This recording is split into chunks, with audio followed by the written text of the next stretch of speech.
Welcome to the Talk with Clads podcast. Your host is Katyayani, an island girl on a journey with her guests to learn about their backgrounds, businesses, passions, experiences, life lessons, and wins. Come and laugh, cheer, learn, and plan with us. My friend, take some time to come and talk with Clads.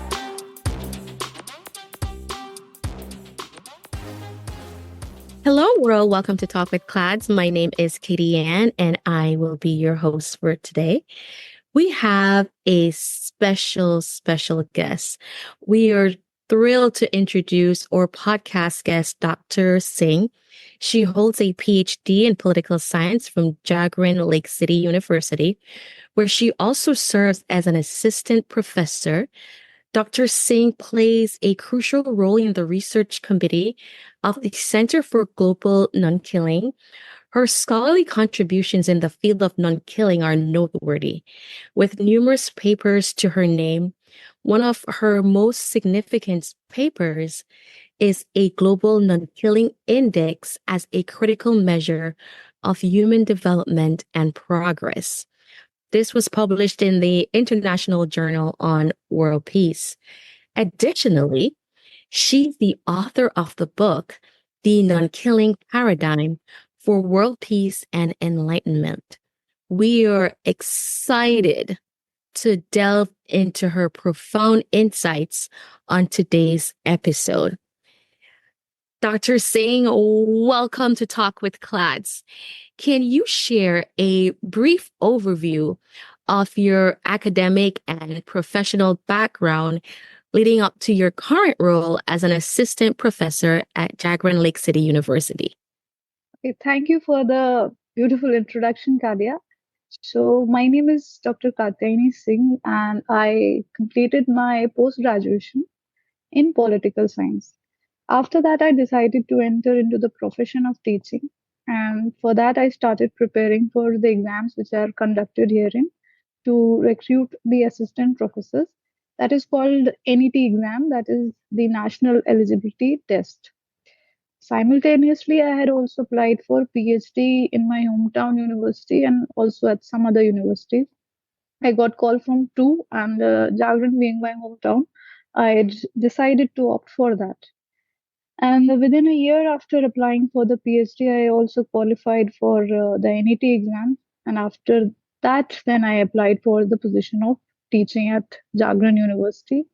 And then from there on, I assumed the role of assistant professor. So what sparked your interest in the field of political science and specifically in the area of nonkilling? So, political science was actually a subject in which I had a very keen interest right from my school days. It was a really intriguing subject, and thankfully, all the teachers who taught me this subject were extremely knowledgeable and very good. So, they were able to maintain that interest of mine in the subject, whereas science and maths were really not my domains. So I knew if there is something which I can do is that would be through this political science. Okay. And yeah, coming to non-killing, that why I chose non-killing. So actually, I was not really. I mean, I had really not decided that what shall be my research topic. I was still exploring as to what should I do in my PhD research thesis. So my guide, that was Professor Dr. Anup Swarup, he who is also currently the chairperson of the Center for Global Non-Killing, the advisory committee of that. He basically introduced me to a recently, I mean, that book was recently published. That was called as the Non-Killing Security in the State. So he actually gave it to me to read it, just to have my opinion as to what I think about it. And when I read that book, I was very interested, and I thought there are a lot of things in which through this concept that I can explore. As the idea appealed to me, I decided that I'll take up non-killing. Okay. So what is the difference between nonviolence and nonkilling?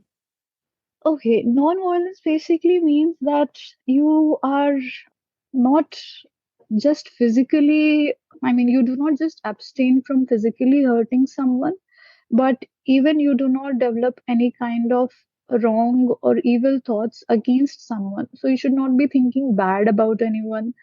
You should not commit any kind of serious injury to anyone. And that also involves that you should not be killing anyone. So it's relatively, you can say, a harder process or a harder concept to follow, because when you face problems such as that of catching terrorists or any other type of criminals, you have to be a little bit violent. I mean, without being violent, you cannot really catch any terrorist. You have to inflict some kind of physical injury to them.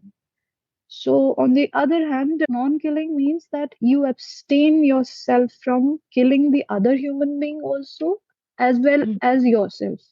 So, there are various dimensions of non killing as well.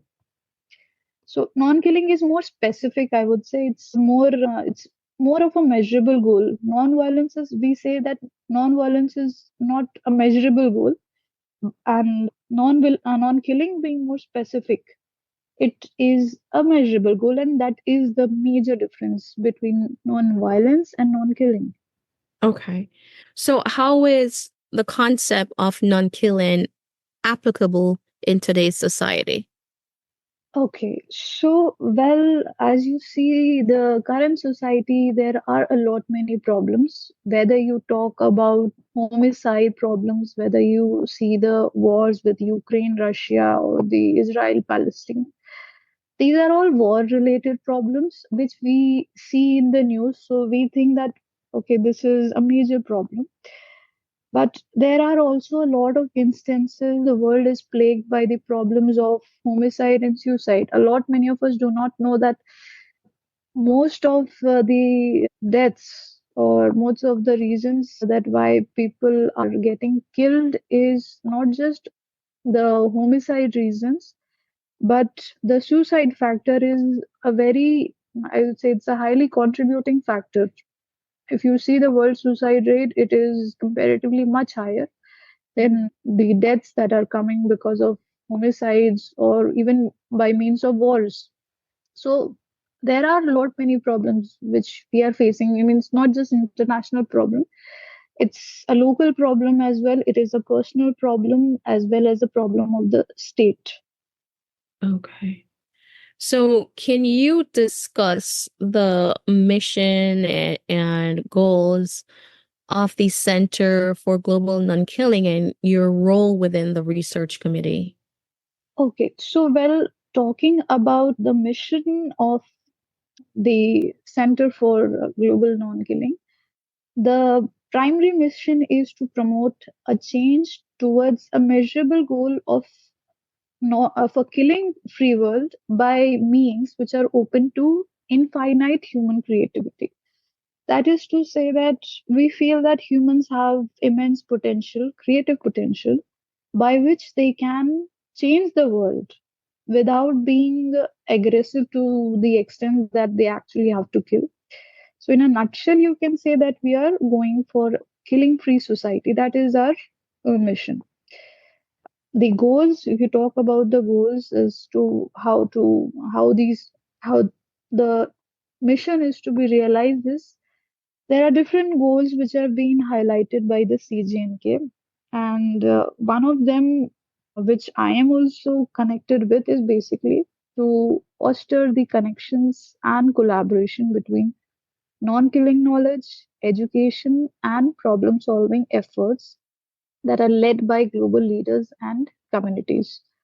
I mean, there are other ways also by which you can promote non-killing. That is, we track the usage of non-killing terminology and concepts in global discussions. That is, through different conferences and seminars, we try to track down that how these concepts are being promoted, or even in indirect talks, are people suggesting the idea or concept of non-killing.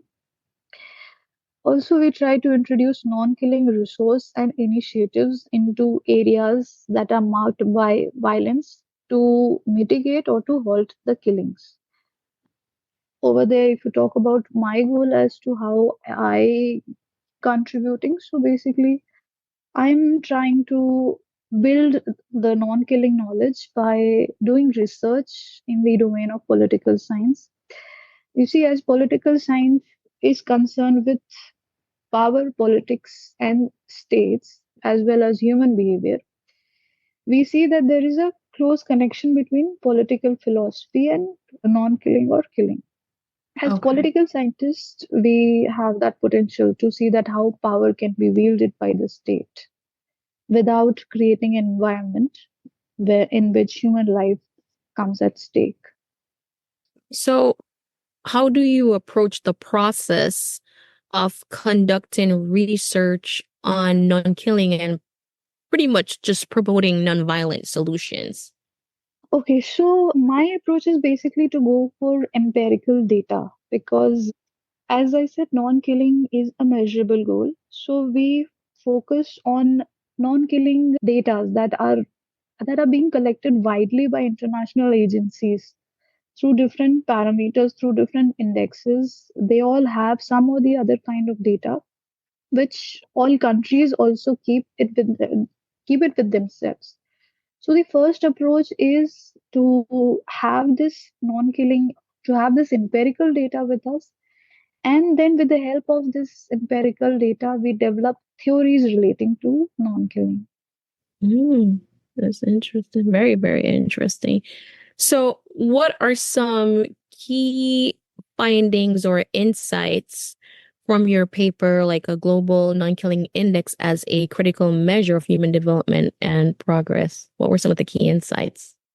Okay, so Or in my paper, basically, I came out with five parameters, that is homicide, capital punishment, suicide, internal war deaths, and external war deaths. That is, internal is basically the rebellion inside the states that take place because of which there are killings occurring, and then there is internationalized wars such as that of Russia and Ukraine. The conclusion of this index was that more people actually die out of suicide, and also capital punishment is one of a significant factor which none of the indexes have in them. So if you talk about the global peace index, if you talk about the happiness index, they don't actually look for how many people are dying out of suicide. Also, capital punishments, there are certain countries who do not disclose their data with respect to capital punishment, saying that it is a state secret. There are countries who have actually, I mean, as per the report of Amnesty International, they have reported that at least 1,000 people are executed a year in China. And this they say that this is an average. The figure they say can be even higher because as the Chinese state authorities do not reveal it themselves, it's you can say it's their speculation by the NGO group that at least these many amount of killings are taking place because these are not these are not classified by the state. We do not know what the actual we do not know what the actual figure is, which can be dangerous. And also, there are a lot of debates with respect to whether capital punishment should be granted or not. There are various countries who justify that we have to go on with it. I mean, they say that there are reasons why we have it, and we are not going to do with it. And they just don't go with it, they go with the punishment on a very regular basis. So if you have capital punishment, there are, like, even India is a country which accepts that capital punishment, although there have been recommendations now introduced that capital punishments need to be abolished. But even though we have the provision of capital punishment, it's not usually followed. I mean, in a rarest of the rare case, the Constitution of India defines, in rarest of the rare case, the person shall be given a capital punishment. Otherwise, the punishments are usually of that of life imprisonment. And this is pretty much the summary of the paper, that there are worse things than wars. There are other problems in the society which the, the academia circle, which the research circle or even the states do not delve into. Do you want to provide a memorable experience at your event? Book Pin Bounce at 561-727-5488. Pin Bounce offers bounce houses, cotton candy machines, tables, chairs, and other event services in Palm Beach County, Florida. We offer all you need in one place. Follow us on social media using @PinBounce, and to book your event, call us at 561-727-5488. Remember, we put the P in party with the Pin Bounce touch. Go Pin Bounce! Okay. So I wanted to expand a little bit more. So when you were looking at your metrics, are you looking at worldwide metrics when you were gathering the data? Yes, we are looking at the worldwide metrics. So, like every year, I try to develop for each country. We collect data from different sources. That what is the homicide rate in, like, we have a data of like 176 countries. So we classified the homicide rate, the suicide rate, and then we marked it. We prepared you can say, a base as to give markings to that. So, like, we took out the average as of the 176 countries, and then we went for the countries which have a higher level of killing, higher rate of killing, and the countries which have a lower rate of killing. It's pretty much similar to how the Global Peace Index does their marking. So, like, even they have a marking they do out of 5 marks. Only difference is that their parameters, they have around 23 parameters. But out of those 23 parameters, also we found that they do not they do not take the capital punishment, and they also have not listed the suicide concept while defining peace. So, like, if a country may be considered to be very peaceful, but you can also find that a large number of people are dying out of suicide over there. So then we raised a question that if truly the people are at peace, why are they committing suicide? That means there might be something going wrong. I was gonna ask you about the suicide, the part about the suicide, but you answered it without me asking, because trying to understand how the suicide played a part in the metric, but you really just answered it without me asking. So how does the Global Non-Killing Index contribute to our understanding of human development and progress on a global scale? Okay, so to answer that, basically, I would say that the purpose of the index is to show that despite the economic progress the countries show, despite the GDP wealth often portrayed in the newspapers, the prosperities through different measures, there are different forms of killings which are going around us, and they continue in different areas, and that is something which contributes to undermining of peace and prosperity or development of a nation. Because no matter how strong or how economically strong your nation may be, no matter how many how strong it is on the security lines, your intelligence, how strong it may be, but if your citizens are being killed by some or the other reason, that in itself reflects that this progressive parameter is of no significance. And this index just helps in creating a different approach which can be adopted once the nations are aware of to what kind of killings or what is the extent of killing which they are facing. I mean, lot many times we are actually not aware that what the problem is going, because our analysis is weak. We see good amount of development in the name of industries, the intelligence is good, you are able to live in a good and wealthy house, and you have all the basic facilities with you.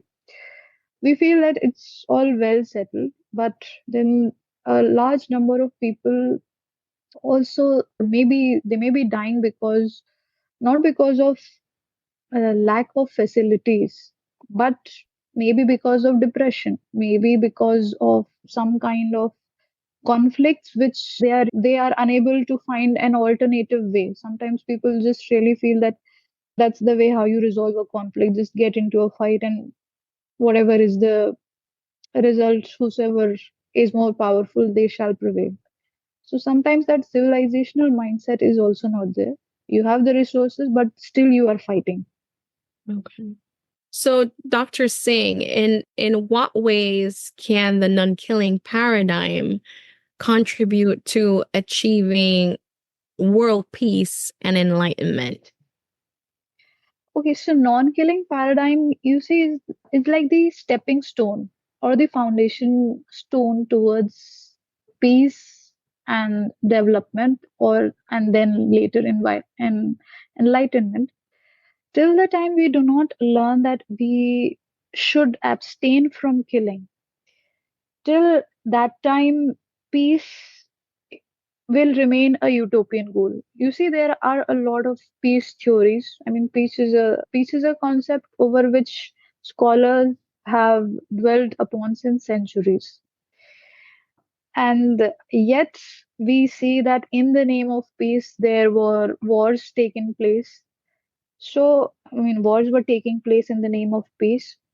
So, you can say first step to move towards peace and enlightenment is to learn that killing is not an accepted part of society. Under no circumstances can killing another human being or even killing yourself can it be justified.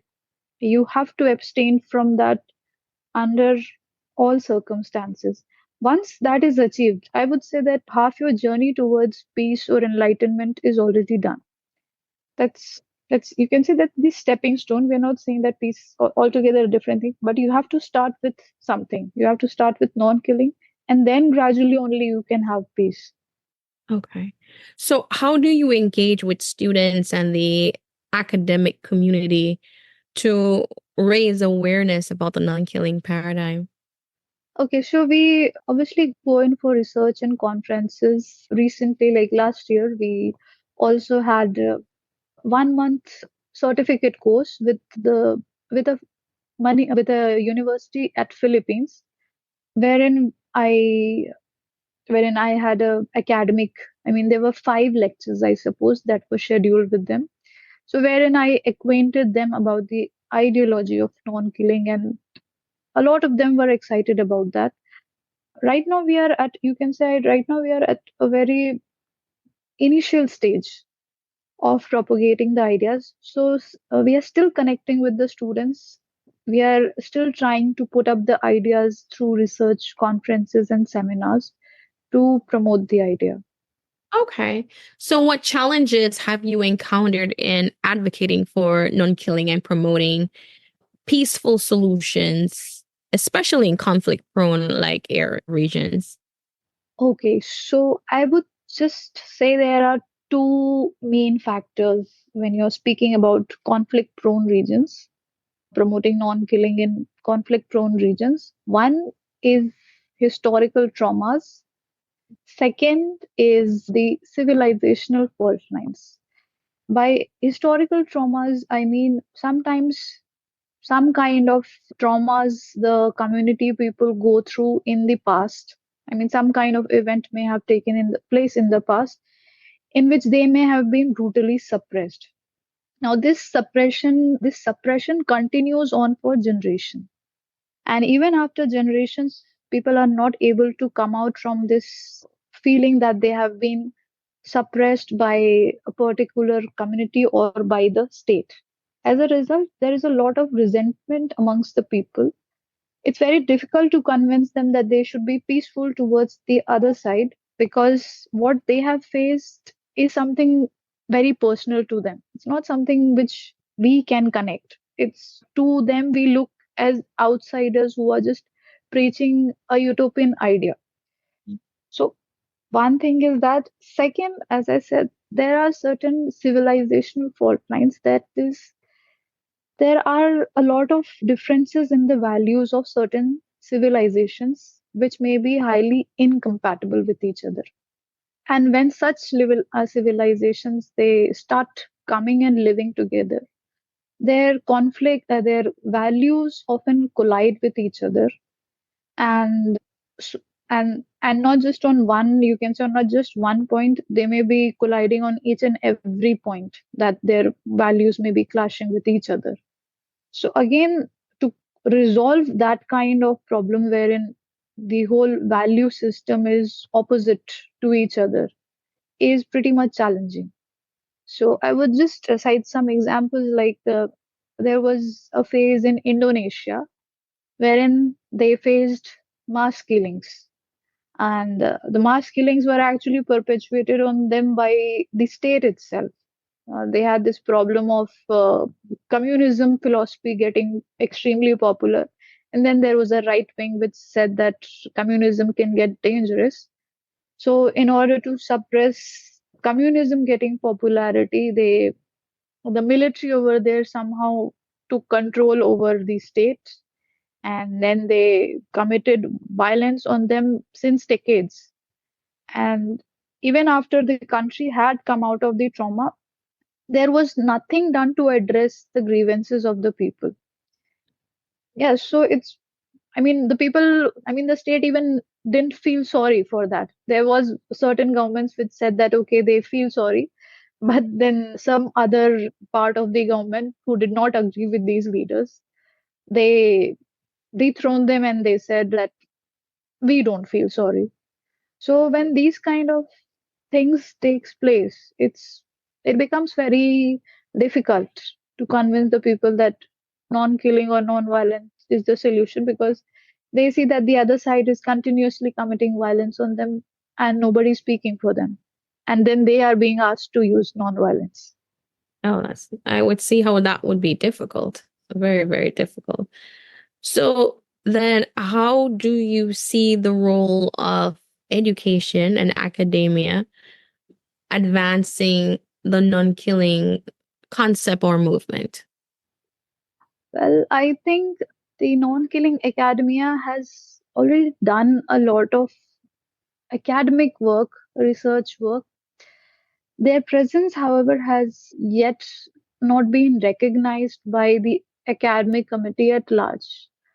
A lot many times we actually face challenge from the peace researchers who actually come out with this with I mean who actually come out with this ideology that we have already covered everything in our peace concepts, in our peace theories. You coming out with a different concept is only causing confusion.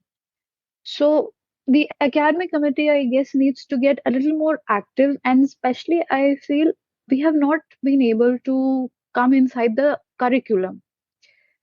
We have a lot of work done, but the work still has to be inculcated in the educational curriculum. Some of the universities actually have taken up the initiative. They have introduced non-killing theories in their curriculum. I think it's in the US or Hawaii where they introduced a non-killing course, non-killing anthropology to be specific. Okay. So what inspired you to write the book, The Non-Killing Paradigm for World Peace and Enlightenment? And what message do you hope to convey through it? Okay, actually, this was my research thesis. When I wrote the research thesis, it was pretty much appreciated by all the people who read it and the experts who were, I mean, the experts who had to examine my thesis. So after that, when, I mean, the kind of, you can say, the kind of acknowledgement I got from the experts and the other people, me and my guide decided that probably the book is good enough to be turned into a book. I mean, the thesis is good enough to be turned into a book.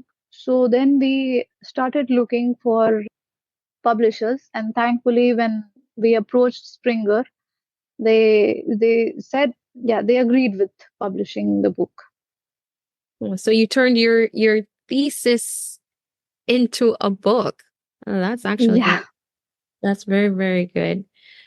So how can individuals and organizations support the promotion of non-killing initiatives and nonviolent practices? Okay, so I would say that this is one thing which is very important to us because we have created, other than CGNK US, we also have a society in CGNK India. And we have created a WordPress site, cgnkindia.wordpress, and we are actually expecting funding. So we created the society and we have posted our literature, all our material which we have on the website. And also we have like put up this idea of fundraising by means of contributing to the society. So like anyone who is interested may fund for the society. The funds then are to be used for training purpose or educational purposes, which we plan to do first at free of cost. So like even when I did the educational program at Philippines in the online webinar, it was free of cost. So at first we want to do it free of cost, but sometimes you need funds to do the promotion of your events. So that's one thing I suggest if anyone is interested, they can do. Okay, so can you repeat the website again? Yeah, it's cgnkindia.wordpress. CGNK. Okay, just can I? It's CGNK. I mean, CGNK is Center for Global Non-Killing. Okay. cgnkindia.wordpress. Okay. All right. So, what are some common misconceptions or myths about non-killing that you have encountered in your work? You're listening to Talk with Clads. Find more resources online at cladsresources.com. Now back to the show with your host, Katyayani. Misconceptions about non-killing is firstly, people feel it's impossible. I mean, there are a lot of people who believe that non-killing is an impossible idea. I actually did a survey when in my research wherein I tried to collect opinion of the people as to their belief in the possibility of a non-killing society. And a lot many people actually stated that it's impossible to achieve a non-killing world because there is always going to be some kind of problem, always some kind of agency or any evil actor that will force you to kill. So, like they said, I mean, they cited the terrorist activities as one thing, that you have the problems relating to terrorism, you have the problems relating to genocide, and when uh, when you catch these people, will it be possible that you let them go free? Because letting them go free would mean that you invite more killing. So either you kill them now or that person will kill you later. Either ways, there shall be killing. So to counter that, I'll tell you why that's a myth. Because lot many times we think that we have to react in the same manner as to how we are. I mean, how people behaved with us. We as human beings have that potential that we can rise above the other person. That is, we don't necessarily have to behave as the other person. If the other person is aggressive towards us, doesn't really mean that when you get the chance, when you get the opportunity, you can forgive the person or you can rise above. A lot many people feel that human nature is very basic or very primitive, and yes, the common misconception is basically that human nature is violent, and it cannot be changed, and that it has been violent since the primitive times, and it still is violent. And whereas it can be changed, it can be molded. There are various factors. There are various ways by which human behavior can be molded. But I would say mostly people feel that it's something you cannot work upon. And when it's something you cannot reform, then obviously you have to take resort to killing to counter such base humans. So, what are some of the ethical considerations and values that guide your research and advocacy in the field of non-killing? Okay, so I would say reverence to human life, human dignity, and ethic. I mean, the concept of spirituality. That is, I mean, spirituality basically is that you have a soul, and you need to respect your soul just like you respect the other soul. These kind of ethical values, when you start having these kind of ethical values of spirituality, or even I would say the idea of human dignity or respect or reverence for life, these are some motivational factors which I would say which actually helped me in moving forward with the topic. Okay.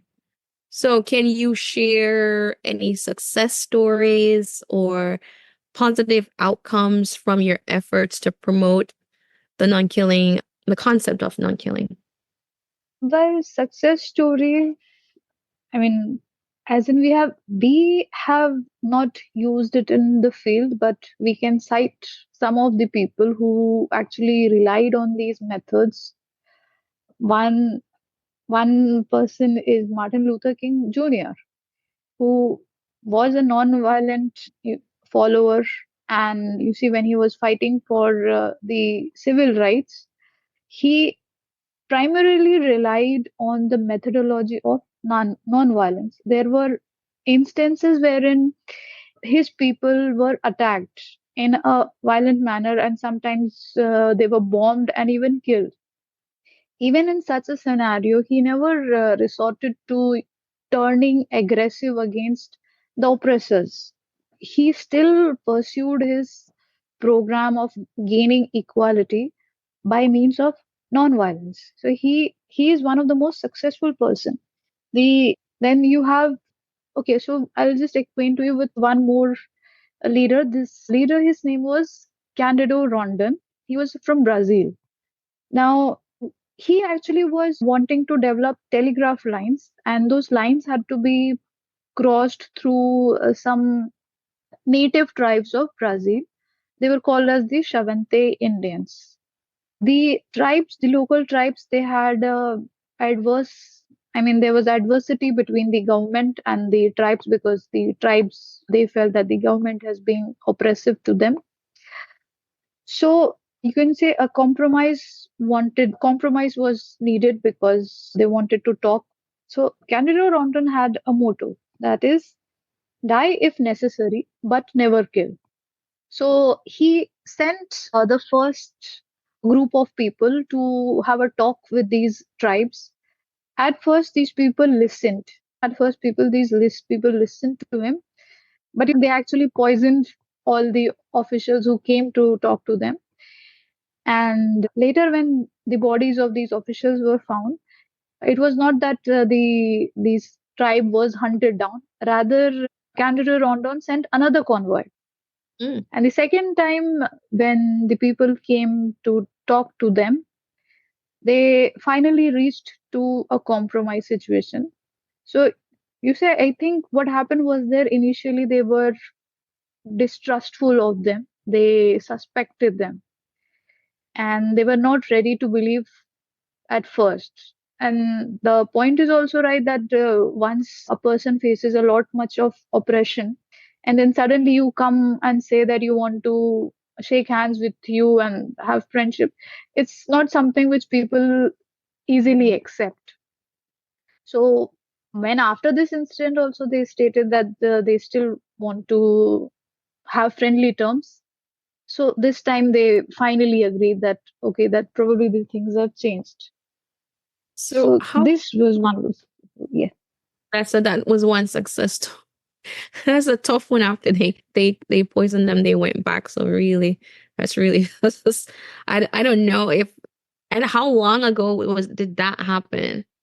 I think this was somewhere in the 1950s or 60s. Oh wow.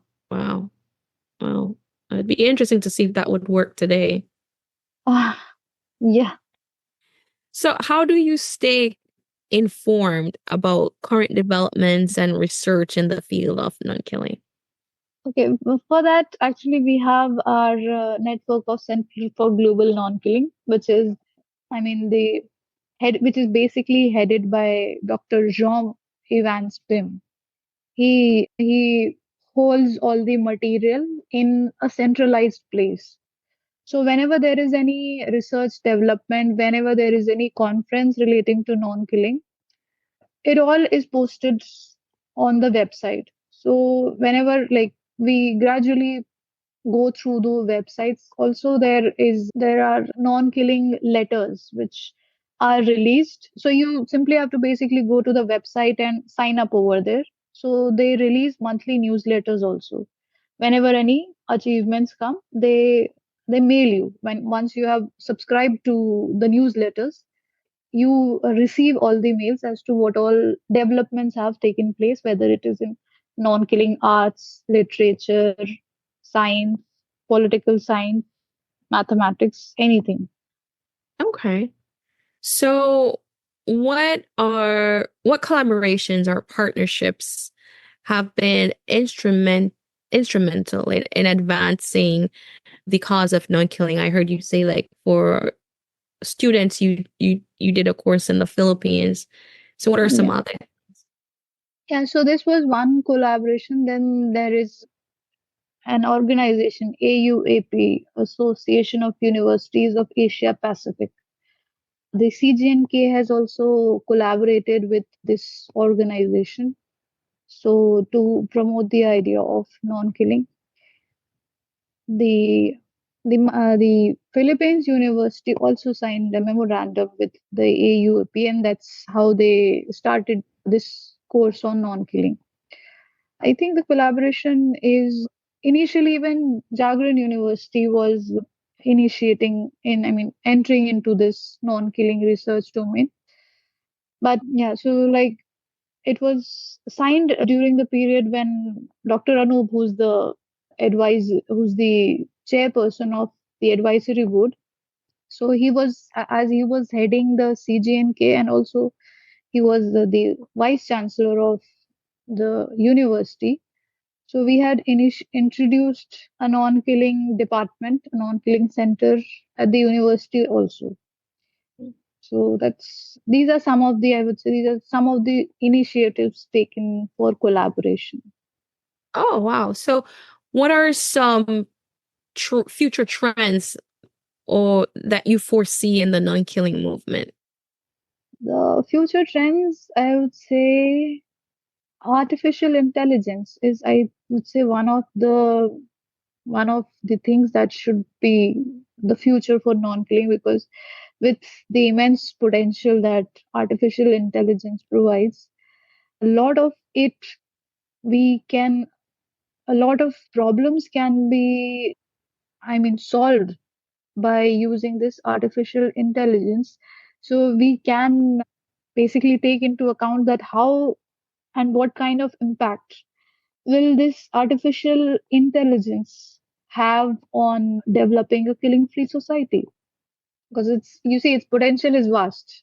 It's Yeah. positive, also negative, depends on how you use it. So there is a lot of scope over there. Oh, wow.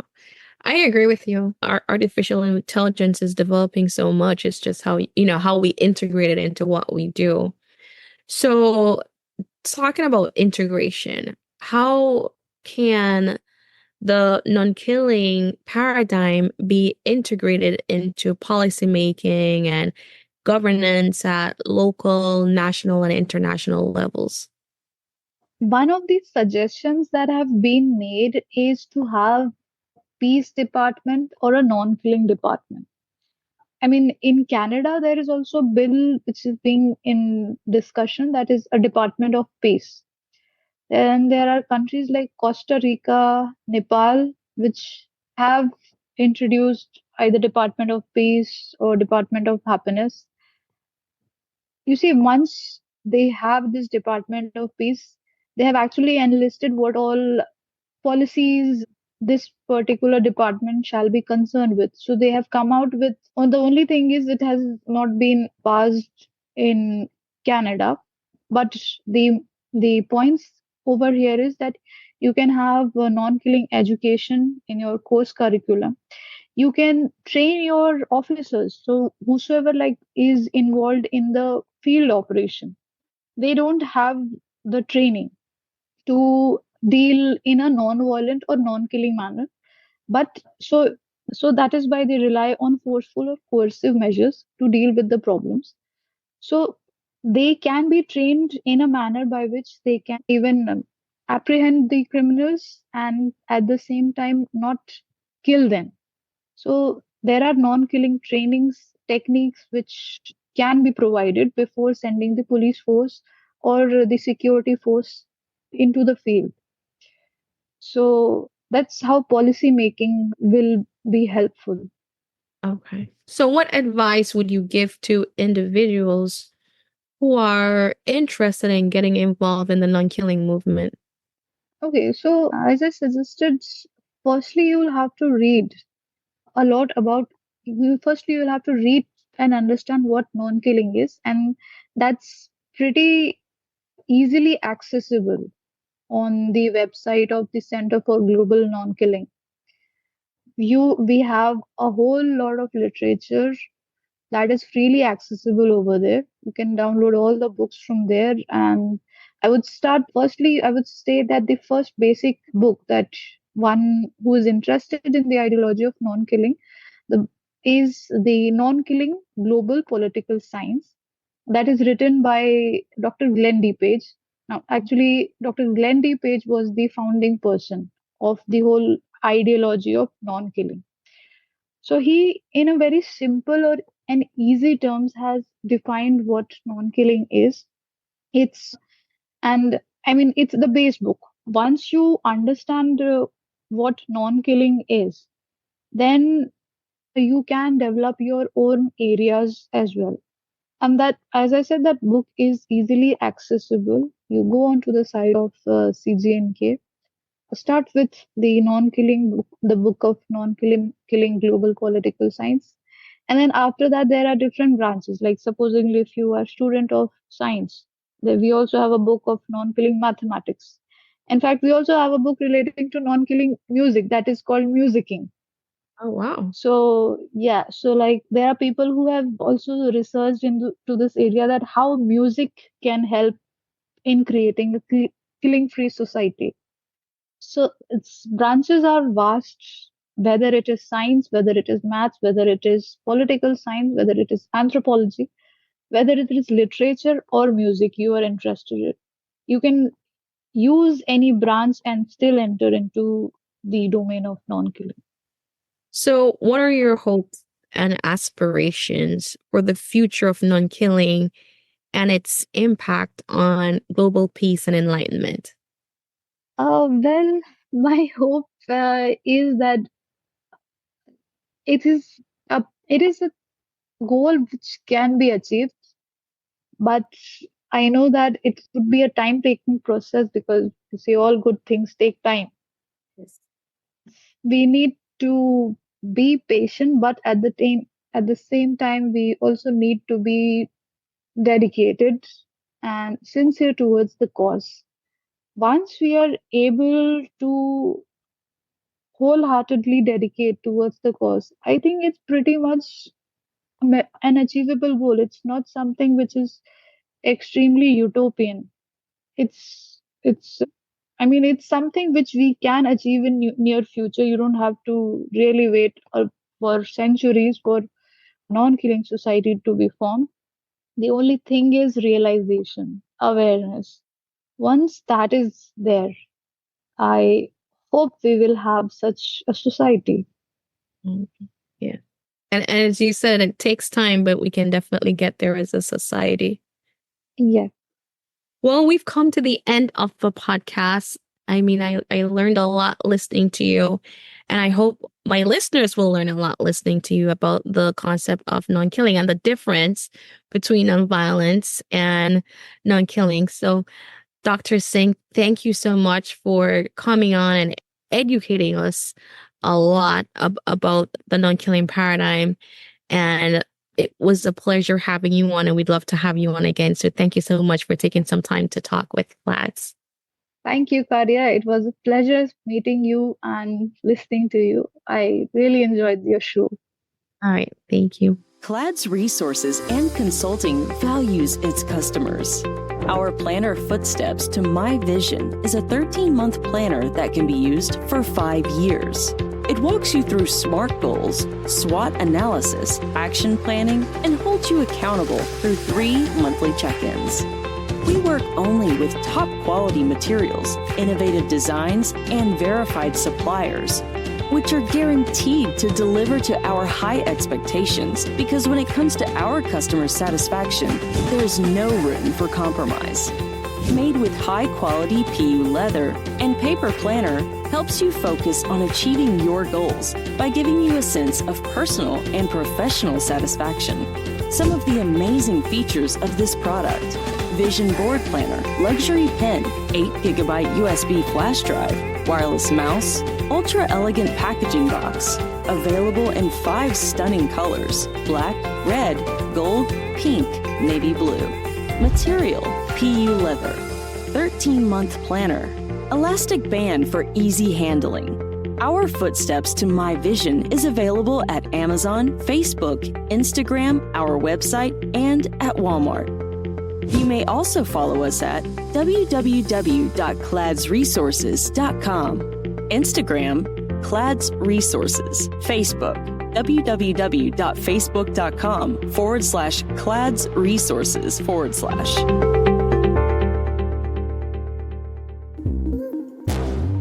Thanks for listening. Find us on social media at CLADS Resources and online at www.cladsresources.com. Our planner, Footsteps to My Vision, is also located on our website or on Facebook, Instagram, or Amazon. Don't forget to like, subscribe, and share, and check back weekly for new episodes. Until next time, keep creating your footpath to your vision.